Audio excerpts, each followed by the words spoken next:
fellas, and welcome back to another X-Wing Flight Academy video brought to you by Out of Art Gaming. As always, my name is Phil, and this is game 15 of our 21 game round robin. It's getting so close to that top cut. These players are really pushing for every single point they can get. And today we have Wes versus Josh. Josh is back with us again, 2 games in a week. Lucky guy. But joining us for this, we have... Hey guys, it's Amy. Hey Amy, welcome back. More Flight Academy on the table for you to have a look at, with some amazing Scum, but also some pretty good Rebels for you. So hopefully this is going to be a pretty good one. You've seen Josh fly before, haven't you? I believe so, yes. And he's using my favourite illicit, so yes, I definitely Yeah. have. He has Dead Man Switch on that. He's a big fan of Dead Man Switch, and that does come in clutch so often. It really works with his style of play. As we can see already, he likes to fly aggressive straight down the teeth of any opponent that's coming at him, and he is not scared of Magviaro at all there with Cath Scarlet.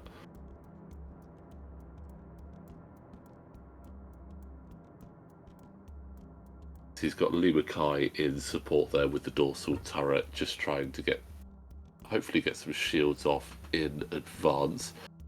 But it looks like we're having a straight up joust here.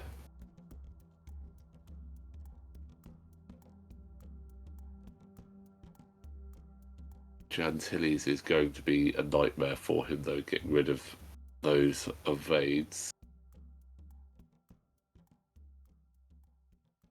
So judging by the fact that Josh has Dead Man Switch on Cath Scarlet, and we know that you like Scum and the Fire Spray, I'm assuming that you're rooting for Josh in this one.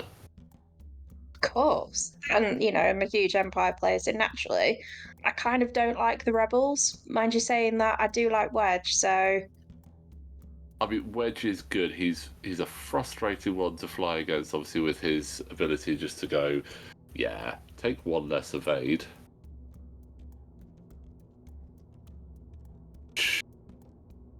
Not sure of the range. I think maybe Cath should have had one less there, but had the focus anyway, so no evades. Good token strip from Wedge, which is going to be ideal. Range Cheeky 2? swarm tactics. Yeah, range 2 looking at it.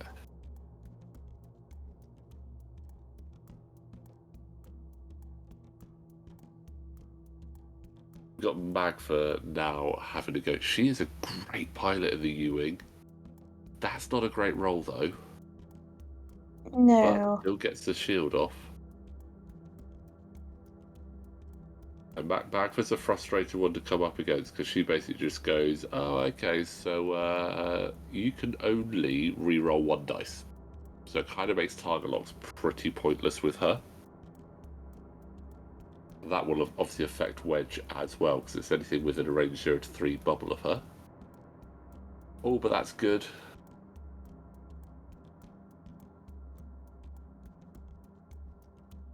Solid shot there from Lima Kai. Ooh. That's unfortunate. Wedge has got some cold dice there. 2 shields down already. He's definitely the piece to take off the board as quickly as possible, because he just massively buffs up Magva.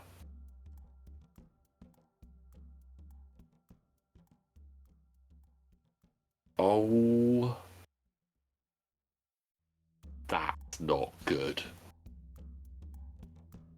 4 Thanks. points off Wedge already. Both shields, but to hull. Half pointed on Wedge.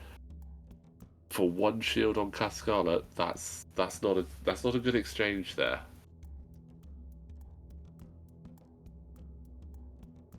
Plus, Cath Scarlet is in a good position just to get into a nice, dangerous area that is going to be very far from ideal for Wes.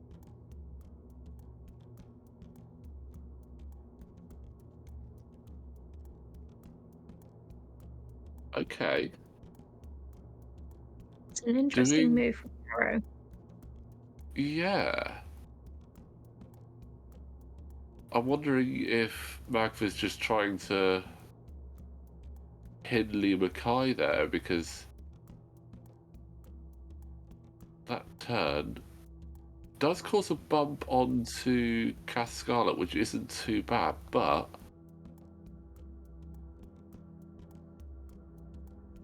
if you're gonna do the bump, I would have gone for the one forward, which would have just blocked, would have blocked Cascala.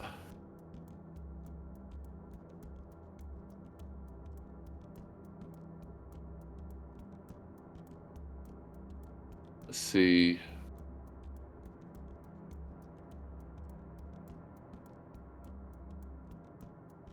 Position for Lumakai that can get that range 1 into Magva should Josh choose, but we'll see where Wedge ends up, because that's what I think at the moment Josh is wanting to see if he, yeah, there's the target lock. He really wants to try and get Wedge off the board here.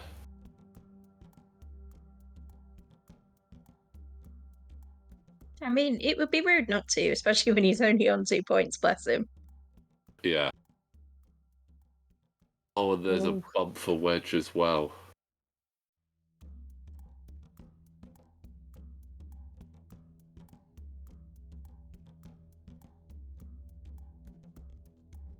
I think Josh would have preferred not to have the bump there, so he could have had a range 1 shot rather than the range 0, but could still work out all right. But we've got the swarm tactics from Magva. Not a bad roll. Pretty good. That's from... Oh, that is good. So that was from Magva. Does Wedge double down into there and basically go 0 evades for Lima?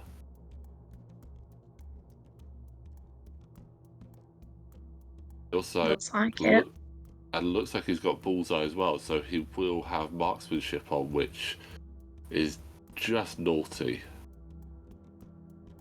It's another one of my Got the target favourite lock. cards. Oh, and will he remember marksmanship, because that should be crit, crit, crit. So console fire.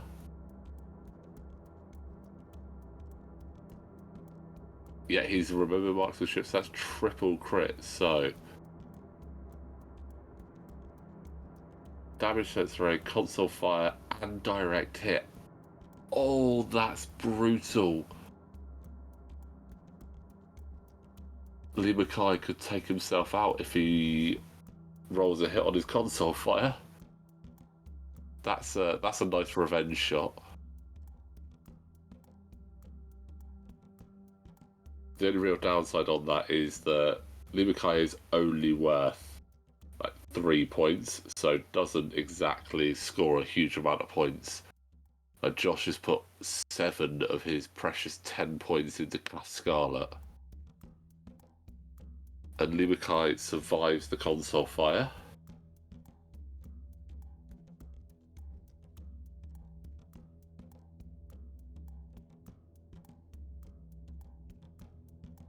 Going for Wedge, I think that is the right option.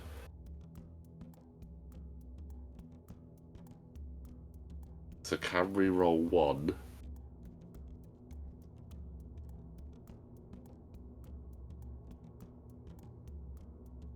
Roll both, but shouldn't have. But you know what? No result there, so it doesn't make any real difference to the result. But that, ouch. And that's a crit into Wedge. What have we got?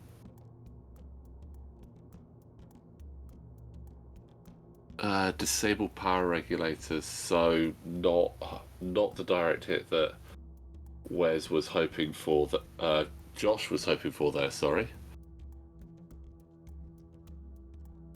That is 2 very brutal exchanges there. 2 ships on 1 hull apiece. This does still favour Josh though, because Lee Mackay is only worth 3 points. So it still sits nicely for him, and the fire spray has a rear arc. So it's going to be a lot harder for Wes to get his ships out of there.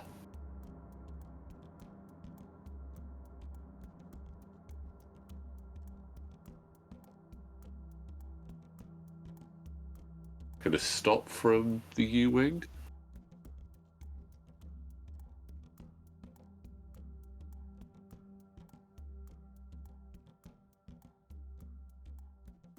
We're not seeing ion bombs from Lima or a rotate from Magva.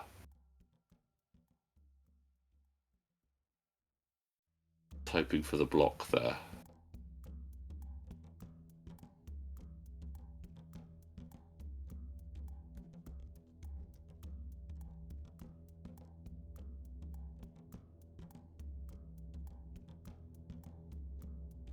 Kath Scarlet not fitting her move in.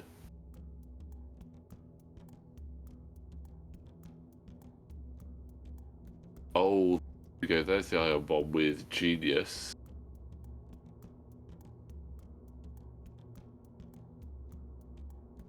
Should be a lot of ships ionized this turn.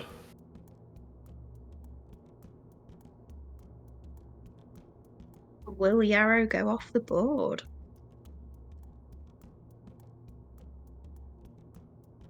Well,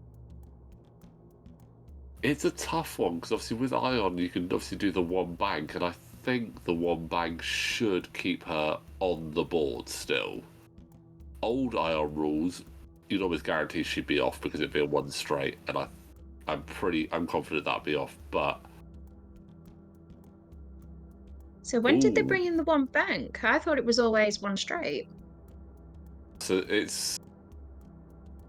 it was with one of the last updates. They changed it because they made Ion slightly more forgiving for the person being ionized. Obviously, the one straight blue was always better than what they had for 1.0, but like that one straight, it was very easy to ionize people off the board, at least by giving them the bang or ionizing them onto a rock. So giving them the bang just made it still a really good play, but it wasn't just a case of you are straight up telegraphing exactly what your opponent is going to do. But Lima, Magva, and Kath are all ionized there, so they're all going to have to do a one maneuver next turn, which I actually think does kind of benefits Josh quite nicely there. Especially with Kath Scarlet being able to shoot out the back. And I can imagine we're going to get a range one shot from Kath into Wedge in a moment, but let's see what Wedge can do. There's the disabled power regulator. Oh, I don't think Wedge has arc, actually. He's very tight if he does. Yeah, we're going straight into... That is Lima going into Magva. That shields down Elusive, not able to help there.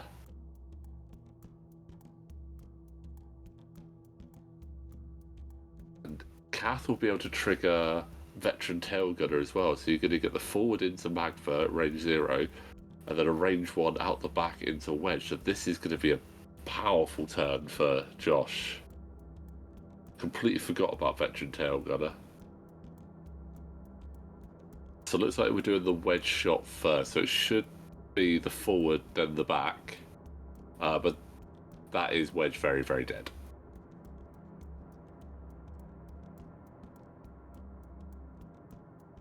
So aggressive.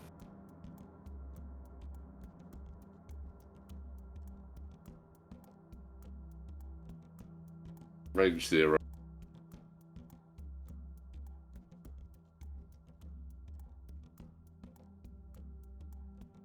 Thing there, unfortunately for Josh, but you know what? He's had a good turn. He's taken Wedge off the board, so he can't complain on that one. Oh gosh, no, it's still been good overall. mean, taking Wedge off the board, you're taking off a really good ace who reduces your green dice with marksmanship, but you're also taking swarm tactics off the board, so now both of Josh's ships fire before Magva, so he actually has just more opportunity to PS kill. And there's that one bank that did fit quite nicely. A second ion bomb has gone down from Lima Kai, so Magma will be ionized again, which is going to keep her guns facing the wrong way and not really able to do much in this fight.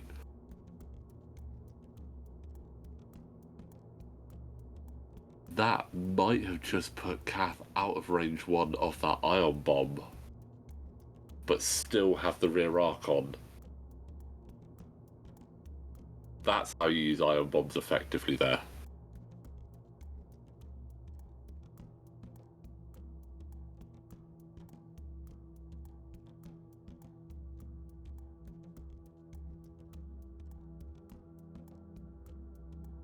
I think Lima might also be out of range of the ion. Shouldn't get those target locks though. Shouldn't be getting target locks after an ion move. Is only a focus that you can do, so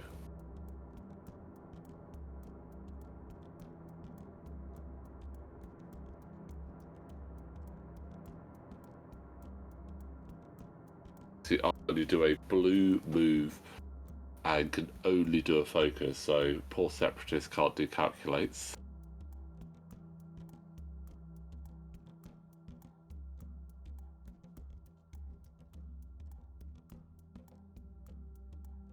Damage into Magva, that is half points on Magva now. No dorsal from Lima Kai, and Magva is ionized, so these two Scum ships can quite happily get back round and just cause some serious issues here for Wes.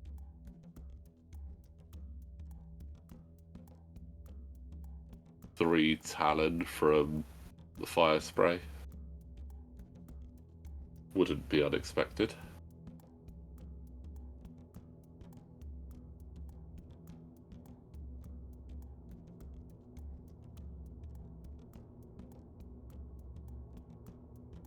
We go.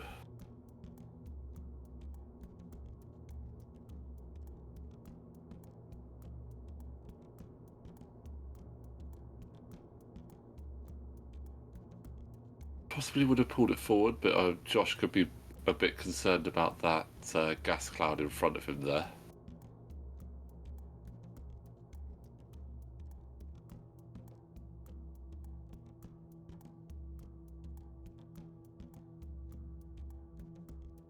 Slow turnaround from the Y-wing.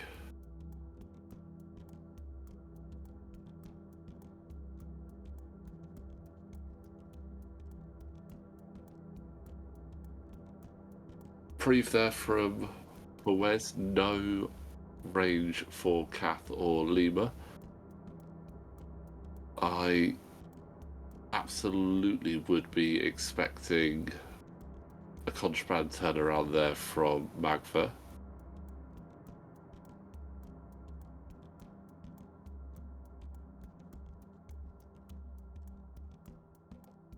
Okay.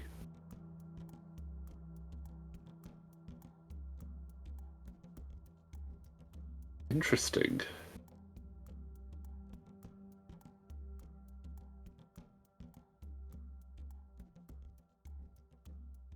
Not what I was expecting there from Magma, to be honest. And well read there by Josh.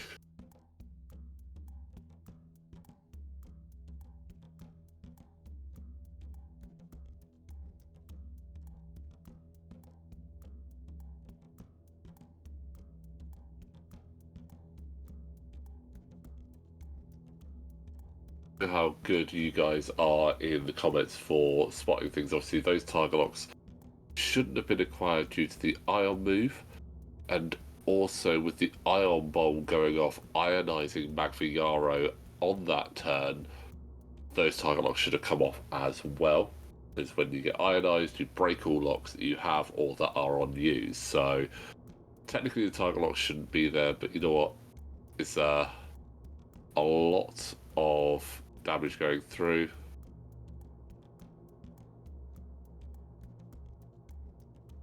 And again, it should only be one reroll for Magva. Wes should be picking that up because obviously he is flying Magva, so. But that's a lot of damage going through.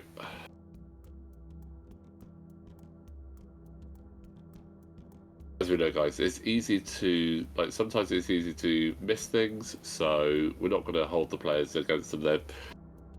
We did 21 games between 7 players in 2 nights, so there's a lot going on, very quickly happening, so things are going to get missed. We are not perfect here. We never claim to be, we just claim to have a lot of fun, and that's what the aim of the game is, and both these players are always having fun when they're on the board.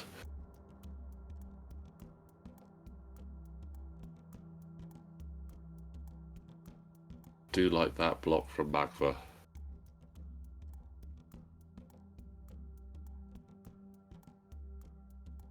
Well, it's going to help Wes, I don't know, but it's still... There is a modicum of benefit there for him, so...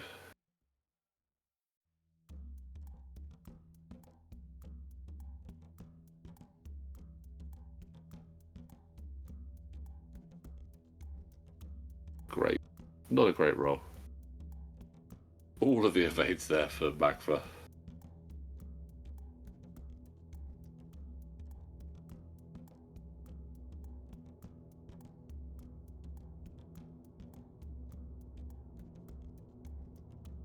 Can Magva finish off Lee Mackay with the last roll of the game? Possibly. Oh, it's going to be close.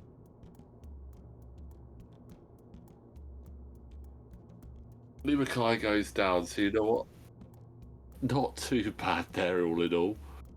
So Yeah, Wes not is going to bad. score himself a nice cheeky ship kill point there, but aggressive play from Josh, just getting straight into the face of those rebels and not giving them a second to relax. Exactly what we've come to expect from Josh. So a very, very good game there from him. Unfortunate for Wes. Wedge taking so much early damage is not what you expect to see. But let's have a quick look and see how that is affecting our table.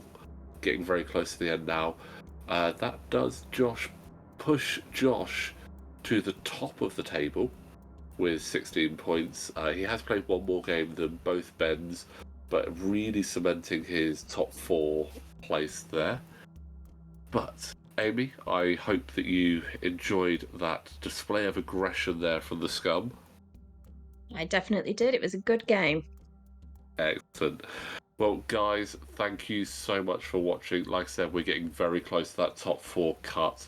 But don't forget, please do like this video, subscribe to the channel, and we will see you next time.